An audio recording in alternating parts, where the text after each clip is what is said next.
Hello students, आज हम sequencing के बारे में पढ़ेंगे। ये सीक्वेंसिंग बेसिकली एक्टिविटीज की सीक्वेंसिंग होती है। जैसा कि आप लोगों ने वर्क ब्रेकडाउन स्ट्रक्चर में समझा है कि हम पूरे प्रोजेक्ट को इतना ब्रेकडाउन करते हैं कि वो एक्टिविटी लेवल तक आ जाता है। फिर उसके बाद एक्टिविटीज की सीक्वेंसिंग एक बहुत ही महत्वपूर्ण पार्ट रहता है हमारे प्रोजेक्ट मैनेजमेंट में। तो प्रोजेक्ट मैनेजमेंट में सबसे पहले हमने क्या किया कि प्रोजेक्ट को हमने डिवाइड किया बहुत सारी नंबर ऑफ ऑपरेशंस में, और उनका सीक्वेंस ऑफ ऑपरेशन को हमने डिसाइड किया। अभी सीक्वेंस ऑफ ऑपरेशन को किस प्रकार से किया जाता है, जब तक एक्टिविटीज की आपस में इंटर रिलेशनशिप हमको नहीं पता रहती है या हम अपने एक्सपर्ट जजमेंट से हम उसको नहीं पता कर लेते, तो ये सीक्वेंसिंग नहीं हो पाती है।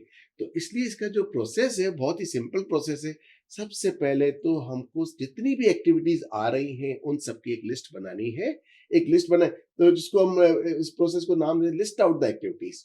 तो पूरी एक्टिविटीज की लिस्ट बन गई, अच्छे से हमने देख लिया, कोई एक्टिविटी छूटी तो नहीं। ऐसा नहीं कि कोई एक्टिविटी छूट जाए तो बाद में बड़ा वो दुख देती है, फिर उसको बीच में इंक्लूड करना काफी डिफिकल्ट काम रहता है।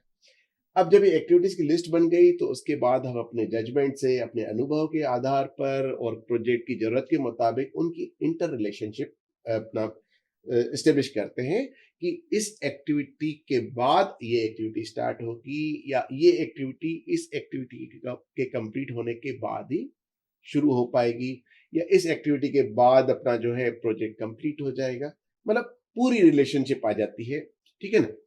अब जब ये रिलेशनशिप पूरी मेंटेन हो गई, एक्टिविटीज मेंटेन हो गई, तो फिर इसको हम एक सिस्टमेटिक मैनर में इसको जमा लेते हैं, अरेंज कर लेते हैं।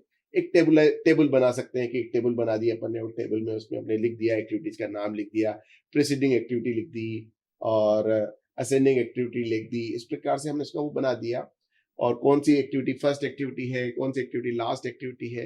तो इस प्रकार की सारी चीजें एक टेबलाइज फॉर्म में बना के उसको एक सिस्टमेटिक मैनर में हम जमाते हैं। अब जब हमारे पास ये सारी एक्टिविटीज आ जाती हैं, उनकी इंटर रिलेशनशिप आ जाती है, तो उसके बाद हम हर एक्टिविटी की एस्टीमेट निकालते हैं। अब एस्टीमेट कैसे निकालते हैं, उसकी क्वांटिटी ऑफ वर्क निकालते हैं कि उसमें क्या क्वांटिटी निकलना चाहिए।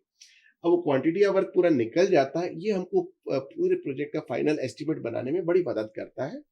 तो इस प्रकार से हमने इसका वर्क निकाल लिया, और क्वांटिटी ऑफ वर्क निकाल लिया। उसके बाद हम देखते हैं कि हमारे प्रोजेक्ट को कितना टाइम मिला हुआ है, हमको ये प्रोजेक्ट कितने टाइम में कंप्लीट करना है, या प्रोजेक्ट को अपना जो है कितने टाइम रिक्वायर्ड है टोटल प्रोजेक्ट को कंप्लीट करने के लिए।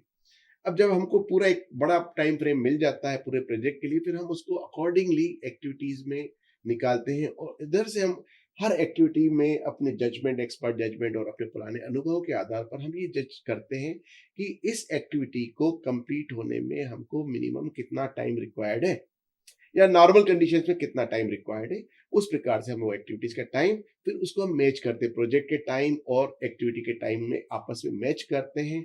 जो एक्टिविटीज का sum of the total time of consumed by every activity must comply with the total project time. यानी पूरे प्रोजेक्ट का टाइम और सारी एक्टिविटी का, इंडिविजुअल एक्टिविटी का टाइम को अगर हम सम अप करें तो वो प्रोजेक्ट टाइम से मैच करना चाहिए। तो ये चीज हम देखते हैं, और अगर अदरवाइज नहीं हो पाता है तो फिर हम अपने आगे आगे वाले लेक्चर्स में बताएंगे कि हम किस प्रकार से एक्टिविटीज को या टाइम को हम कैसे एडजस्ट करते हैं, ठीक है।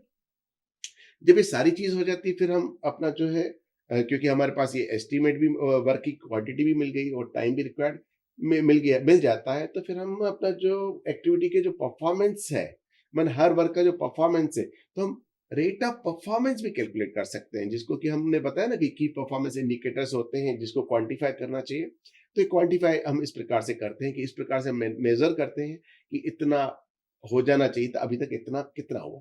तो ये calculate the rate of performing each work, ये आ जाता है।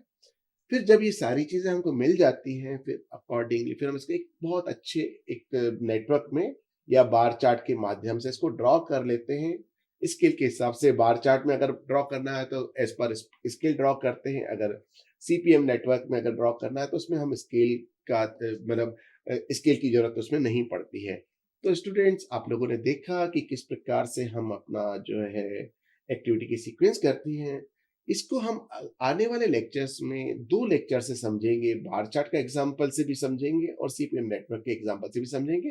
तब तक के लिए थैंक यू वेरी मच।